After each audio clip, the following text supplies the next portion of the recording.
पार्वती जी ने पूछा कि हे पुत्र, आषाढ़ कृष्ण चतुर्थी को गणेश जी की पूजा कैसी करनी चाहिए? आषाढ़ मास के गणपति देवता का क्या नाम है? इनके पूजन आदि का क्या विधान है? सो आप मुझसे कहिए। गणेश जी ने कहा, आषाढ़ कृष्ण चतुर्थी के दिन कृष्ण पिंडल नामक गणेश की पूजा करनी चाहिए। इनकी कथा निम्न प्रकार से है। हे महाराज, द्वापर युग में महिष्मती नगरी का महिजित नामक राजा था। वह बड़ा ही पुण्यशील और प्राप्ति राजा था। वह अपनी प्रजा का पालन पुत्रव्रत करता था, किंतु संतान विहीन होने के कारण उसे राजमहल का वैभव अच्छा नहीं लगता था। वेदों में निसंतान का जीवन व्यर्थ माना गया है। यदि संतान विहीन व्यक्ति अपने पितरों को जल दान देता है तो उसे पितृगण उस जल को गर्म जल के स्वरूप में ग्रहण करते हैं। इसी सूझबूझ में राजा का बहुत समय व्यतीत हो गया।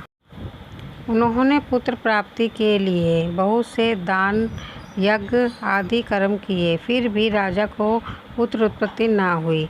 जवानी ढल गई और बुढ़ापा आ गया, किंतु वंश वृद्धि न हुई। राजा ने विद्वान ब्राह्मणों और परिजनों को परामर्श के लिए राजा से कहा कि ब्राह्मणों तथा परिजनों, हम तो संतानहीन हो गए।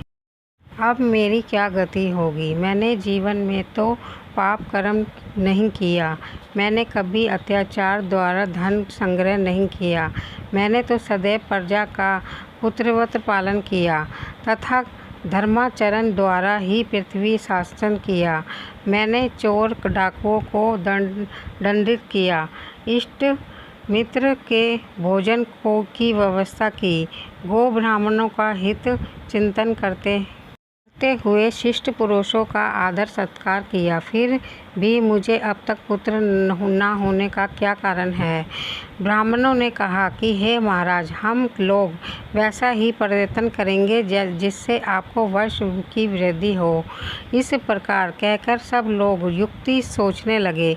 सारी प्रजा राजा के मनोरथ की सिद्धि के लिए ब्राह्मणों के साथ वन में चली गई। वन में उन लोगों को एक श्रेष्ठ मुनि के दर्शन हुए। वह मुनिराज निहार रहकर तपस्या में लीन थे। ब्रह्मा जी के समान थे। आत्मजित, क्रोधजित तथा संतान पुरुष थे। संपूर्ण वेद विशारद एवं अनेक ब्रह्मा ज्ञान संपन्न व महात्मा थे। उनका निर्मल नाम लोमश ऋषि था। प्रत्येक कल्पांत में अनेक एक रोम पतित होते थे, इसलिए उनका नाम लोमेश ऋषि पड़ गया। ऐसे त्रिकालदर्शी महर्षि लोमेश ने उन लोगों ने दर्शन किए।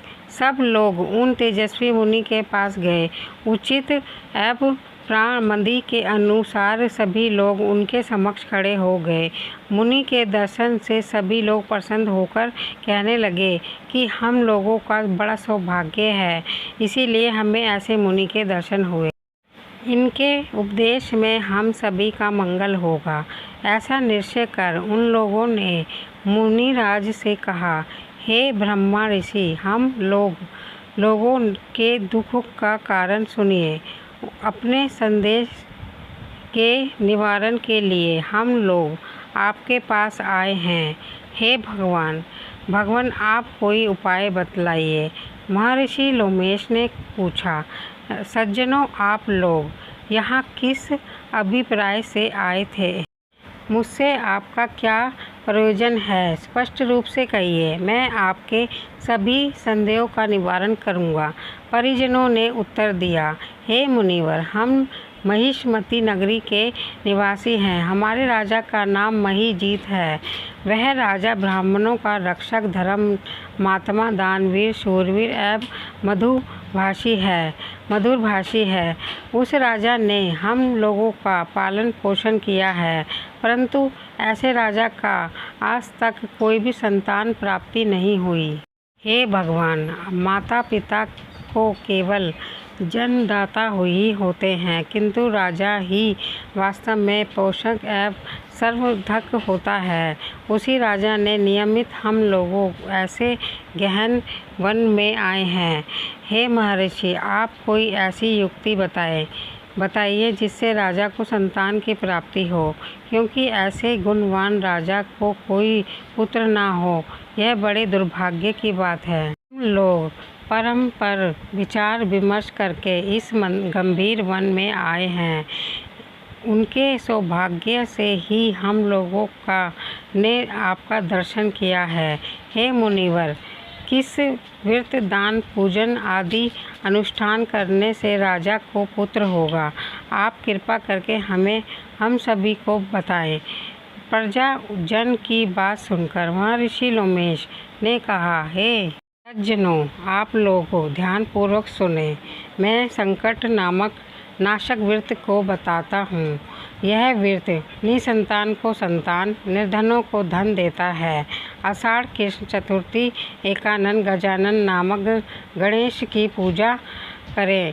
राजा व्रत करके श्रद्धापूर्वक ब्राह्मणों भोजन कराए, उन्हें वस्त्र दान करें। गणेश जी की कृपा से उन्हें पुत्र अवश्य प्राप्ति होगी। महर्षि लोमेश की यह बात सुनकर सभी लोग कर्मबुद्ध होकर उठे और नतमस्तक होकर दंडवत प्रणाम करके सभी लोग नगर में लौट आए। वन में घटित सभी घटनाओं को परिजनों ने राजा को बताया। परिजनों की बात सुनकर राजा बहुत प्रसन्न हुए और उन्होंने श्रद्धापूर्वक विधिवत गणेश चतुर्थी का व्रत करके ब्राह्मणों को दान दिया, भोजन आदि कराया और वस्त्र का दान दिया। इसी तरह ये कथा समाप्त होती है। अगर आपको ये कथा अच्छी लगी हो तो मेरे चैनल को सब्सक्राइब करें, लाइक करें एंड शेयर करें। धन्यवाद।